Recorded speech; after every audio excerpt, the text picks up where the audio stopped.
Hi all, chat with ഫോർഡറിന്റെ പുതിയൊരു എപ്പിസോഡിൽ എല്ലാവർക്കും സ്വാഗതം. ഇന്ന് നമ്മളുടെ ഗസ്റ്റ് ആയിട്ടുള്ളത് സിഗ്മയിലെ തന്നെ എൻ്റെ ഒരു ഫേവറേറ്റ് സ്റ്റുഡന്റ് എന്ന് പറയാം, ഹഫ്നാസ് ആണ്. അപ്പോൾ ഹഫ്നാസ്, വെൽക്കം ടു ഷോ. ഹഫ്നാസ് ഒരു കൊമേഴ്സ് സ്റ്റുഡന്റ് ആണ്. കൊമേഴ്സ് സ്റ്റുഡന്റ് ഹഫ്നാസ് എന്തുകൊണ്ടാണ് മെഡിക്കൽ കോഡിംഗ് വളരെ ചൂസ് ചെയ്തത്? ആക്ച്വലി ഞാൻ ഈ ക്വസ്റ്റ്യൻ പ്രതീക്ഷിച്ചതാണ്. ഞാൻ ആക്ച്വലി ഒരു കൊമേഴ്സ് സ്റ്റുഡന്റ് ആണ്. പ്ലസ് ടു കഴിഞ്ഞിട്ട് ടാലിയും MS ചെയ്തിട്ട് ഒരു അക്കൗണ്ട്സിൽ വർക്ക് ചെയ്യായിരുന്നു, ഫാർമസിയിലാണ്. അങ്ങനെയാണ് മെഡിക്കൽ ഫീൽഡിലേക്ക് വരുന്നത്. പിന്നെ ആ സമയത്ത് യാദൃശ്ചികമായിട്ട് എൻ്റെ ഒരു ജൂനിയറെ കണ്ടു. അപ്പോൾ അവൻ ഈ കോഴ്സ് ചെയ്യണ പറ്റി പറഞ്ഞപ്പോൾ അവൻ ചെയ്തുകൊണ്ടിരിക്കുകയാണ്. അങ്ങനെ ഞാൻ ഈ കോഴ്സിനെ പറ്റിയിട്ട് അന്വേഷിച്ച് ഓൾമോസ്റ്റ് സാറ്റിസ്ഫാക്ഷൻ കിട്ടിയത് ഈ ഇൻസ്റ്റിറ്റ്യൂട്ടിനെ പറ്റിയിട്ടാണ്. അങ്ങനെയാണ് ഇവിടെ എത്തുന്നത്. ഹഫ്നാസ് ഇവിടെ പഠിക്കുന്നതിന്റെ കൂടെ തന്നെ ഒരു പാർട്ട് ടൈം വർക്ക് കൂടെ ചെയ്തുകൊണ്ടിരിക്കുകയായിരുന്നു അല്ലേ? അപ്പോൾ എങ്ങനെയാണ് ഇത് രണ്ടും കൂടെ ഹാൻഡിൽ ചെയ്തത്? അതായത് വർക്കും പിന്നെ സ്റ്റഡീസും കൂടെ ഹാൻഡിൽ ചെയ്തത്? ആക്ച്വലി നമുക്ക് എല്ലാവർക്കും അറിയാം, മെഡിക്കൽ കോഡിംഗ് എന്ന് പറയുന്നത് ഒരു കുറച്ച് ടഫായിട്ടുള്ള സബ്ജക്റ്റ് ആണ്. അതെങ്ങനെ ഇത് രണ്ടും കൂടെ ഹാൻഡിൽ ചെയ്തു എന്നുള്ളതാണ്. ആക്ച്വലി രണ്ടും കൂടി പ്ലസ് ടു മുതൽ എനിക്ക് ശീലമുള്ള കാരണം വലിയ ബുദ്ധിമുട്ടുണ്ടായില്ല. എന്തെങ്കിലും ക്ലാസ് ടൈം കഴിഞ്ഞ് കഴിഞ്ഞാൽ ഓൾമോസ്റ്റ് സ്വിഗ്ഗിയും ഊബറൊക്കെ ഓടിയിട്ട് അങ്ങനെയായിരുന്നു മുന്നോട്ട് പോയിരുന്നത്. നൈറ്റ് ഏകദേശം 12 ആകുമ്പോഴാണ് റൂം എത്തുക. പിന്നെ ഇരുന്നിട്ടാണ് പഠിക്കുക. ഞങ്ങൾ മൂന്നാള് ഫ്രണ്ട്സാണ്. അവർ മൂന്നാളും കൂടി ഒരുമിച്ച റൂമിലും. അപ്പോൾ മൂന്നാളും കൂടി ഏകദേശം ഊബറും സ്വിഗ്ഗിയൊക്കെ ഓടിയിട്ട് ആ സമയത്താണ് പിന്നെ ഇരുന്നിട്ട് പഠിക്കുന്നത്. പിന്നെ 10 മണി ആയ കാരണം നമുക്ക് ഉറക്കും കറക്റ്റ് സെറ്റാകും. കുഴപ്പമില്ല, സെറ്റായിരുന്നു. പറ്റും, ഏതൊരാൾക്കും സ്റ്റുഡൻസിനോട് വന്നു കഴിഞ്ഞാൽ വർക്കും പഠിത്തവും കൂടി ഒരുമിച്ച് മുന്നോട്ട് പോകാൻ പറ്റും. അഫ്നാസ് പറഞ്ഞാൽ അഫ്നാസിനെ കുറച്ച് ഫ്രണ്ട്സ് പറഞ്ഞതും പിന്നെ അല്ലാതെ അഫ്നാസ് സ്വന്തമായിട്ട് റിസർച്ച് ചെയ്ത് കണ്ടുപിടിച്ചതായിട്ട് സിഗ്മ ചൂസ് ചെയ്തു. അപ്പം എങ്ങനെയാണ് ഹഫ്നാസിന്റെ എക്സ്പെക്ടേഷൻസ് സിഗ്മ മീറ്റ് ചെയ്തായിരുന്നോ? ഇവിടുത്തെ ക്ലാസ്സസും കാര്യങ്ങളൊക്കെ എങ്ങനെ ഉണ്ടായിരുന്നു? സംഭവം സൂപ്പർ ആയിരുന്നു, അങ്ങനെ പറയണം. ഞാൻ കൊമേഴ്സ് സ്റ്റുഡൻ്റ് ആയ കാരണം അനാട്ടമി ഒരു ഇഷ്യൂ ആയിരുന്നു. പക്ഷെ അത് ഇവിടുത്തെ ട്രെയിനേഴ്സ് നന്നായിട്ട് പഠിപ്പിച്ചു തന്നു. എൻ്റെ ഫേവറേറ്റ് മിസ് അങ്ങനെ മിസ്സാണ്. ഏകദേശം കോഡിങ്ങിലേക്ക് എത്തിയതിനു ശേഷമാണ് മിസ് വരുന്നത്. പക്ഷെ അനാട്ടമി അവിടെ എനിക്കൊരു ബാക്ക് ആയിരുന്നു. അത് എന്നാലും സെറ്റായി, കുഴപ്പമില്ല. ബാക്കി ട്രെയിനേഴ്സും സൂപ്പറാണ്. പിന്നെ നമുക്ക് ഒരു മോക്ക് സെക്ഷൻ തരുന്നുണ്ട്. അത് എനിക്ക് തോന്നുന്നു ഇത്രയും നന്നായിട്ട് വേറൊരു ഇൻസ്റ്റിറ്റ്യൂട്ടും തരുന്നില്ല എന്നാണ്. കാരണം അത്യാവശ്യം സാറ്റിസ്ഫൈഡ് ആണ്. ഞാൻ 2 മാസം മോക്കിൽ ഇരുന്നിട്ടാണ് എക്സാം എഴുതിയത്. കാരണം ഫസ്റ്റ് എനിക്ക് ഒരു ഇത് വന്നില്ല, കോൺഫിഡൻസ് വന്നില്ല. അത് കാരണം സെക്കൻഡും കൂടി ഇപ്പോൾ ഒരു മാസം പകുതിയോളം അറ്റൻഡ് ചെയ്തിട്ടാണ് പോയിട്ട് എക്സാം എഴുതിയത്. അത് എന്തായാലും പാസ്സാവുകയും ചെയ്തത് ഒന്നില്ല. പിന്നെ ട്രെയിനേഴ്സും ടീച്ചേഴ്സും ടീച്ചിങ് മെത്തേഡ് ഓൾമോസ്റ്റ് സെറ്റാണ്. ഇവിടെ തന്നെ വരണമെന്നേ ഞാൻ പറയുള്ളൂ പേഴ്സണലി. കാരണം എൻ്റെ 2 ഫ്രണ്ട്സിന് ഞാൻ ഇപ്പോൾ ഇവിടെ പറഞ്ഞിരിക്കുകയാണ്. അവർ ഇതിനെ പറ്റി അന്വേഷിച്ചപ്പോൾ ഞാനിത് പഠിക്കുന്നുണ്ടെന്ന് അറിഞ്ഞപ്പോൾ, കാരണം എറണാകുളത്ത് ഉണ്ട് അവർ, അങ്ങനെ ഇവിടെ വർക്ക് ചെയ്തിട്ട് പഠിക്കാന്നുള്ള ലെവലിൽ അവരും ഇതിന് പിന്നാലെയാണ്. ഇപ്പൊ ഹഫ്നാസ് ഇവിടെ ഓൾമോസ്റ്റ് 3 മന്ത്സോളം ഉണ്ടായിരുന്നു. അപ്പോൾ എങ്ങനെ ഉണ്ടായിരുന്നു സിഗ്മയിലെ മൊത്തം എക്സ്പീരിയൻസസ്? എന്റർടൈൻമെന്റ് പറഞ്ഞാൽ നമ്മളെ സ്റ്റുഡൻസിന്റെ വൈബ് അനുസരിച്ചാണ് ടീച്ചേഴ്സ് സ്റ്റാഫും ഒക്കെ. നമ്മളെ നീതി മാമും അത്രയും സപ്പോർട്ടും നമ്മളെ കൂടെ തന്നെ പഠിത്തും ഒപ്പം നമ്മളെ പ്രൊമോട്ട് ചെയ്യുന്നുണ്ട്. ടീച്ചിങ്ങും അതിനനുസരിച്ച് കൊണ്ടുപോകുന്നുണ്ട്. എന്റർടൈൻമെന്റ് ഇപ്പോൾ ഓണപരിപാടി നമുക്ക് കിട്ടി. സ്പോർട്സ് പറയുമ്പോൾ ടീച്ചേഴ്സും സ്റ്റുഡൻസും മിങ്കിളായിട്ടാണ് കളിച്ചത്. അതേപോലെ ട്രിപ്പും ഞങ്ങൾ പോയിട്ടുണ്ട് ഫ്രണ്ട്സിന്റെ കൂടെ. ഇവിടെ അത്യാവശ്യം പരിപാടി കിട്ടിയിട്ടുണ്ട്. അതെ, മറ്റേ റീൽസിന്റെ വീഡിയോ വർക്ക്, അങ്ങനെ സ്റ്റുഡൻസിന് ഇടയിലും എന്റർടൈൻമെന്റ് തരുന്നുണ്ട് ക്ലാസ് വൈസ്. അത് കാരണം ബോറിംഗ് ഉണ്ടായിട്ടില്ല. 3 ദിവസം വർക്കും ക്ലാസ്സും എന്റർടൈൻമെന്റും ഒക്കെ ആയിട്ട് സെറ്റ് ആയിട്ട് പോയിട്ടുണ്ട്. ടൈം പോയത് തന്നെ അറിഞ്ഞിട്ടില്ല സിഗ്മ വന്നതിന് ശേഷം. അപ്പോൾ എങ്ങനെ ഉണ്ടായിരുന്നു സിഗ്മയിലെ എക്സാം പ്രിപ്പറേഷൻസ് കാര്യങ്ങളൊക്കെ? പിന്നെ അതുപോലെ തന്നെ എങ്ങനെ ഉണ്ടായിരുന്നു എക്സാം? CPC അല്ലേ ചെയ്തത്? CPC എക്സാം എങ്ങനെ ഉണ്ടായിരുന്നു? എക്സാം പ്രിപ്പറേഷൻ സംഭവം സൂപ്പർ ആയിരുന്നു. കാരണം 25 ദിവസത്തെ മോക്കാണ് നിങ്ങൾ പ്രൊവൈഡ് ചെയ്യുന്നത്. അത് കഴിഞ്ഞിട്ട് ഒരു സ്റ്റുഡന്റ് പോയി എക്സാം എഴുതി കഴിഞ്ഞാൽ പാസ്സാവും, ഉറപ്പാണ്. കാരണം ടൈം മാനേജ്മെന്റ് നമുക്ക് സ്റ്റാർട്ട് ചെയ്യുമ്പോൾ 100 ക്വസ്റ്റ്യൻസ് ആണ് നമുക്ക് എക്സാമിന് വരുന്നത്. അത് 4 മണിക്കൂറിൽ കവർ ചെയ്യാൻ പറ്റൂല സ്റ്റാർട്ടിങ്. പക്ഷെ ആ മോക്ക് കഴിയുമ്പോൾ സമയം ബാലൻസ് ആയിരിക്കും. ബാക്കി ടൈം നമുക്ക് റീവാലുവേഷൻ ചെയ്യണ പോലെ ഇരുന്നിട്ട് നോക്കാനുള്ള സമയം കിട്ടും.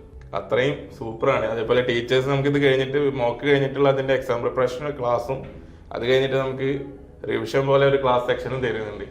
അത് കഴിഞ്ഞ് കഴിഞ്ഞാൽ നമുക്ക് എന്തായാലും സെറ്റ് ആവും. കാരണം മറന്നു പോണ ഓരോ പോയിന്റ്സും അതിൽ നിന്ന് നമുക്ക് റിക്കവർ കിട്ടും. അതേപോലെ നമുക്ക് തെറ്റായി പോണ ക്വസ്റ്റ്യൻസ് ഈ സെക്ഷൻ കഴിയുമ്പോൾ നമുക്ക് ക്ലിയർ ചെയ്ത് കിട്ടും.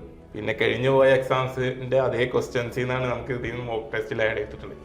അത് കാരണം സെറ്റാണ്. കാരണം പുതിയ എക്സാം എഴുതുന്ന ഒരാൾക്ക് ഇവിടെ പഠിച്ചവന്നെ വേണമെന്നില്ല, പുറത്ത് അറ്റൻഡ് ചെയ്ത് വന്ന ഒരാൾ ഈ മോക്ക് കഴിഞ്ഞ് കഴിഞ്ഞാൽ പാസ്സാവും, അത് ഉറപ്പാണ്. ഇപ്പൊ എക്സാം പാസ്സായി, ഇനിയിപ്പോൾ നമുക്ക് നെക്സ്റ്റ് പ്രൊസീജിയർ എന്ന് പറയുന്നത് പ്ലേസ്മെന്റ്സ് ആണ്. അത് നമ്മൾ സിഗ്മ നിങ്ങൾക്ക് ഗ്യാരണ്ടി ആയിട്ടുള്ളതാണ്.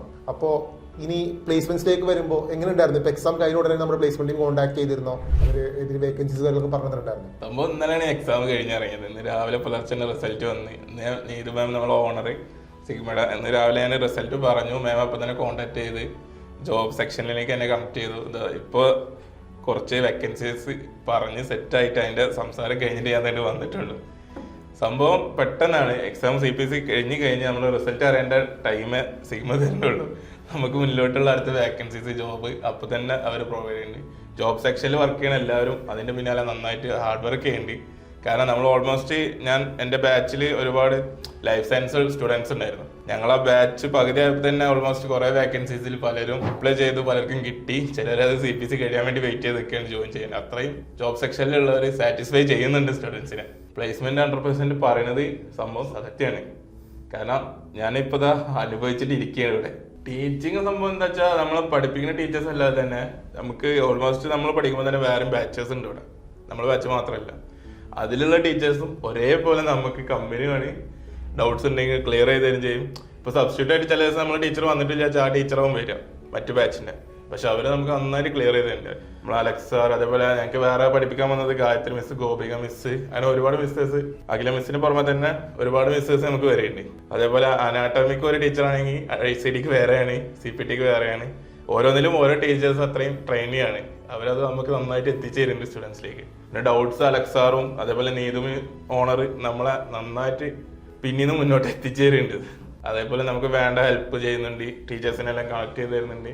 ജോബ് സെക്ഷനാണോ അല്ലെങ്കിൽ എക്സാമിൻ്റെ ആണോ എല്ലാം നന്നായിട്ട് സ്റ്റുഡൻസിനെ മുന്നോട്ട് തള്ളിക്കൊണ്ടു പോകും. അത് തന്നെയാണ് സിഗ്മയുടെ വിജയം എന്നാണ് ഞാൻ വിചാരിക്കുന്നത്.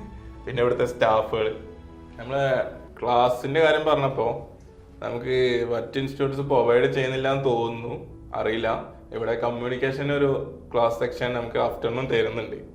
അത് അത്യാവശ്യം സ്റ്റുഡൻസിന് നന്നായിട്ട് കോൺഫിഡൻസ് വരുന്നുണ്ട്. ഇപ്പോൾ സത്യം പറഞ്ഞാൽ നമുക്ക് പോയിരുന്ന് പഠിക്കാൻ മടിയാവും. കാരണം നമ്മൾ LKG പഠിക്കുന്ന പോലത്തെ ഇംഗ്ലീഷിലെ വേർഡ്സ് ഒക്കെയാണ് നമുക്ക് സ്റ്റാർട്ടിങ് സെക്ഷൻ ഉണ്ടാവുക. നമുക്ക് ഏജ് ആകുമ്പോൾ അത് പഠിക്കാൻ നമുക്ക് വിട്ടുപോകും, ഗ്രാമറും കാര്യങ്ങളും. പക്ഷെ സത്യം പറഞ്ഞാൽ അത് വേണം ഒരു ഇന്റർവ്യൂവിന് പോകണമെങ്കിൽ. അനാട്ടമിയും വേണം, സ്പീക്കിങ്ങിന് ലാംഗ്വേജ് വേണം, അത് മസ്റ്റാണ്. അതിന് ഇവർ തരുന്ന ഈ ക്ലാസ്, അത് കാരണം എൻ്റെ ബാച്ചിലുള്ളവർ അറ്റൻഡ് ചെയ്തെന്ന് പറഞ്ഞാൽ CPCന് മുമ്പ് ലൈഫ് സയൻസ് ഉള്ളവർക്ക് കിട്ടുന്നവർക്കൊക്കെ അത്യാവശ്യം സ്പോക്കൺ നന്നായിട്ട് ഉപകരിച്ചു. അവർക്കത് കിട്ടും ചെയ്തു. എനിക്കത് കിട്ടുമെന്ന് ഞാൻ വിചാരിക്കുന്നു. ഇപ്പോൾ ഒരു കോൺഫിഡൻസും ഉണ്ട്, അത്യാവശ്യം ഗ്രാമറും ഒക്കെ ആണ്. അതിന് സിഗ്മയുടെ താങ്ക്സ് പറയണം. സത്യം പറഞ്ഞാൽ റീൽസ്, യൂട്യൂബ് ഇതിലൊന്നും നോക്കിയിട്ട് കാര്യമില്ല. സിഗ്മയെ പറ്റി അറിയണമെങ്കിൽ പഠിച്ചിറങ്ങിയ സ്റ്റുഡൻസിനോട് ചോദിക്കണം. കാരണം ബാക്കി ഇൻസ്റ്റിറ്റ്യൂട്ട്സ് എല്ലാവരും ചെയ്യുന്നത് ബ്ലോഗേഴ്സിനെ വെച്ചിട്ട് ആക്ടേഴ്സിനെ വെച്ചിട്ടോ പ്രൊമോട്ട് ചെയ്യും. അത് സത്യം പറഞ്ഞാൽ ഒരു എഡിറ്ററോ വീഡിയോഗ്രാഫറോ വിചാരിച്ചു കഴിഞ്ഞാൽ ഏത് പൊളിഞ്ഞെടുക്കുന്ന ബിൽഡിങ്ങും മുന്നിലെത്തുന്ന ഒരു ഇൻസ്റ്റിറ്റ്യൂട്ടായിട്ട് കാണിക്കാൻ പറ്റും. ഒരു എഡിറ്ററെ കഴിവാണത്. പേഴ്സണലി ഞാനൊരു എഡിറ്ററാണ്, അതുകൊണ്ട് പറയുകയാണ്. പക്ഷെ നമ്മൾ പഠിച്ചിറങ്ങിയ സ്റ്റുഡൻറ്റിനോട് ചോദിക്കണം ഇൻസ്റ്റിറ്റ്യൂട്ട് എന്താണെന്നുള്ളത്. സത്യം പറഞ്ഞാൽ അതാണ് ചെയ്യേണ്ടത്. അല്ലാതെ നമ്മൾ പുറമെ പോസ്റ്ററിൽ കാണുന്ന ഫോട്ടോ വെച്ചിട്ട് പോയിട്ട് ഒരു ഇൻസ്റ്റിറ്റ്യൂട്ടിലും ജോലി ചെയ്തിട്ട് കാര്യമില്ല. അതിന് സിഗ്മയിൽ ചെയ്യുന്ന പിന്നെ അവർ നിങ്ങൾ തന്നൊരു കാര്യമുണ്ട്, ലിങ്ക് വെച്ചിട്ട് നമ്മൾ റിവ്യൂ ചോദിച്ചിട്ട് ഗൂഗിൾ റിവ്യൂ, അത് നല്ലൊരു കാര്യമാണ്. കാരണം സ്റ്റുഡൻസിന്റെ റിവ്യൂ എങ്ങനെയാണ് മറ്റുള്ളവർക്ക് കാണാനും പറ്റും. പുതിയതായി സ്റ്റുഡൻസ് ജോയിൻ ചെയ്യാൻ അവർക്ക് ഹെൽപ്ഫുൾ ആണത്. കാരണം പഠിച്ചിറങ്ങിയവരുടെ ഫീഡ്ബാക്ക് എന്താണെന്ന് അറിയണം, എങ്കിലേ അവിടെ ജോയിൻ ചെയ്തിട്ട് കാര്യമുള്ളൂ. അപ്പോൾ ലാസ്റ്റ് ഓഫ് ഓൾ എനിക്ക് പറയാനുള്ളത് all the best. Thank you. Have A good future. Thanks.